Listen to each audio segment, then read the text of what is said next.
ഉപതെരഞ്ഞെടുപ്പ് തോൽവിയുടെ പശ്ചാത്തലത്തിൽ ബി.ജെ.പി. സംസ്ഥാന അധ്യക്ഷ സ്ഥാനത്ത് നിന്ന് രാജിവെക്കാൻ തയ്യാറാണ് എന്ന് സുരേന്ദ്രൻ കേന്ദ്ര നേതൃത്വത്തെ അറിയിച്ചുവെന്നാണ് വിവരം. എന്നാൽ സുരേന്ദ്രന്റെ ആവശ്യം കേന്ദ്ര നേതൃത്വം തള്ളിയെന്നാണ് അദ്ദേഹവുമായിട്ടുള്ള അടുത്ത വൃത്തങ്ങൾ സൂചിപ്പിക്കുന്നത്. അതിനിടെ 12 മണിക്ക് മാധ്യമങ്ങളെ കാണുമെന്നും കെ സുരേന്ദ്രൻ അറിയിച്ചിട്ടുണ്ട്. പാലക്കാട്ടെ ഉപതെരഞ്ഞെടുപ്പ് തോൽവിയുടെ ഉത്തരവാദിത്തം ഏറ്റെടുത്തെങ്കിലും സംസ്ഥാന ഉപാധ്യക്ഷ ശോഭാ സുരേന്ദ്രനാണ് തോൽവിക്ക് കാരണമെന്നാണ് സുരേന്ദ്രൻ ആരോപിക്കുന്നത്. കേന്ദ്ര നേതൃത്വത്തിന് മുന്നിലും ഈ ആരോപണങ്ങൾ സുരേന്ദ്രൻ ഉയർത്തിയിട്ടുണ്ട് എന്നാണ് പുറത്തുവരുന്ന വിവരം. ശോഭാ സുരേന്ദ്രനും ശോഭയെ അനുകൂലിക്കുന്ന 18 അംഗ നഗരസഭാ കൗൺസിലർമാരും ചേർന്നാണ് പാലക്കാട്ടെ ബി.ജെ.പിയുടെ മുന്നേറ്റം അട്ടിമറിച്ചത് എന്നാണ് സുരേന്ദ്രന്റെ ആരോപണം.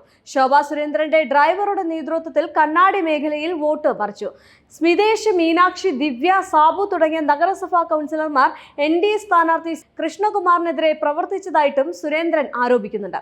പാലക്കാടിലെ ഉപതെരഞ്ഞെടുപ്പ് തോൽവി സഹപ്രഹാരിയുടെ നേതൃത്വത്തിൽ അന്വേഷിക്കണമെന്നാണ് സുരേന്ദ്രൻ പക്ഷത്തിന്റെ ആവശ്യം.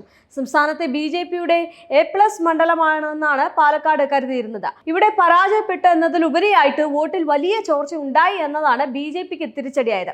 2021 നിയമസഭാ തെരഞ്ഞെടുപ്പിൽ അവസാന നിമിഷമാണ് ബി.ജെ.പിക്ക് പാലക്കാട് തോൽവി സമ്മതിച്ചത്. അന്ന് ഈ ശ്രീധരൻ UDF-ലെ ഷാഫി പറമ്പിലിന് കനത്ത വെല്ലുവിളി ഉയർത്തിയിരുന്നു.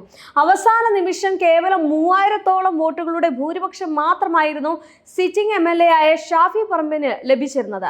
അതിനാൽ തന്നെ ഇത്തവണ ഷാഫി ഇല്ലാത്ത പാലക്കാടിൽ ജയിക്കാമെന്നായിരുന്നു ബി.ജെ.പിയുടെ പ്രതീക്ഷ. കഴിഞ്ഞ 3 തെരഞ്ഞെടുപ്പുകളിലായി ബി.ജെ.പി 2ാം സ്ഥാനത്ത് എത്തി നിന്നിരുന്ന മണ്ഡലമാണിത്. 2016-ൽ ശോഭാ സുരേന്ദ്രന് 40,000-ഓളം വോട്ട് ലഭിച്ചിരുന്നു. ഇത്തവണയും ശോഭാ സുരേന്ദ്രനെ സ്ഥാനാർത്ഥിയാക്കണമെന്നായിരുന്നു ഒരു വിഭാഗത്തിന്റെ ആവശ്യം.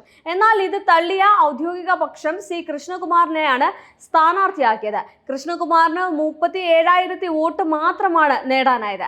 മികച്ച സാധ്യതയുള്ള ശോഭാ സുരേന്ദ്രന് പകരം കൃഷ്ണകുമാറിനെ കൊണ്ടുവന്നത് ശരിയായില്ല എന്ന വിമർശനമാണ് സുരേന്ദ്രന് നേരെ ഉയരുന്നത്. പാലക്കാട് ഉപതെരഞ്ഞെടുപ്പ് തിരിച്ചടിക്ക് പിന്നാലെ കെ സുരേന്ദ്രനെതിരെ മുന്നണിയിൽ പടയൊരുക്കവും നടന്നു കഴിഞ്ഞു. പാർട്ടിക്കുള്ളിൽ സംസ്ഥാന അധ്യക്ഷനെതിരെ വിമർശനം ഉയർന്നതിനിടെ ബി.ജെ.പി. കേരള ഘടകത്തെ ആകെ വിമർശിച്ച് NDA വൈസ് ചെയർമാൻ വിഷ്ണുപുരം ചന്ദ്രശേഖരനും രംഗത്തെത്തി. കേരളത്തിലെ ബി.ജെ.പി. കടിഞ്ഞാൻ ഇല്ലാത്ത കുതിരയാണെന്നും സംഘം നിയന്ത്രണം ഏറ്റെടുക്കണമെന്നും അദ്ദേഹം പറഞ്ഞു. ബി.ജെ.പിയുടെയും അവർ നേതൃത്വം നൽകുന്ന NDAയുടെയും കേരളത്തിലെ പ്രവർത്തനങ്ങളിൽ വലിയ വീഴ്ച സംഭവിച്ചുകൊണ്ടിരിക്കുകയാണ്. കേരളത്തിലെ ബി.ജെ.പി. കടിഞ്ഞാൻ ഇല്ലാത്ത കുതിരയെ പോലെ മാറിക്കൊണ്ടിരിക്കുന്നു. ഏതെങ്കിലും ഒരു നേതാവിനെ കുറിച്ചല്ല പറയുന്നത്. കോർ കമ്മിറ്റി അടക്കം നേതൃത്വം നൽകുന്ന നിരവധി പേർ ഉണ്ടല്ലോ. ആർക്കും ഇവിടെ വീഴ്ചകളുടെ ഉത്തരവാദിത്തത്തിൽ നിന്ന് ഒഴിഞ്ഞു മാറാൻ ആകില്ല. മറ്റ് സംസ്ഥാനങ്ങളിലെ വിജയാഘോഷിക്കുമ്പോൾ സ്വന്തം സ്ഥലത്ത് വിജയിപ്പിക്കാനോ നേട്ടങ്ങൾ ഉണ്ടാക്കാനോ എന്താണ് കഴിയാത്തത്? എന്ത് പറഞ്ഞാലും കേന്ദ്രം ഭരിക്കുന്നവരാണ് എന്ന ന്യായീകരണം പറഞ്ഞു ഒഴിയുകയല്ല വേണ്ടത്. ഇവിടെയും സംഘടനയെ ശക്തമാക്കാനുള്ള പ്രവർത്തനങ്ങളാണ് വേണ്ടത്.